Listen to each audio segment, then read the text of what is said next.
Hello guys, আসসালামু আলাইকুম। আমি আবার একটি ভিডিও নিয়ে এসেছি আটার রুটি। তো তার জন্য আমি 2 কাপ আটা আর 1 চামচ লবণ দিয়ে দিলাম। তো এটাকে ভালো করে আমি মেখে নিচ্ছি। তার উপরে আমি অল্প অল্প জল দিয়ে আটাটাকে ভালো করে মেখে নেব। অল্পই জল দেবো, বেশি জল দিলে ভালো করে মাখা যাবে না। তো আমি দেখো অল্প অল্প জল দিয়ে আটাটাকে ভালো করে মেখে নিয়েছি।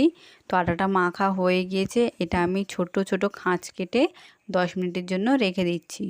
তো 10 মিনিট পরে আমি গ্যাসটা অন করে একটা প্যান দিয়ে রুটিটা বেলে দিয়ে দিয়েছি।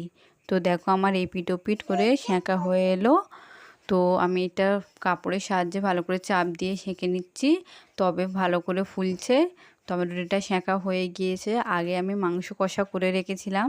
তো আজকের রাত্রে তো এটাই খাওয়া হবে। তো ভিডিওটি কেমন লাগলো বলবেন। বাই।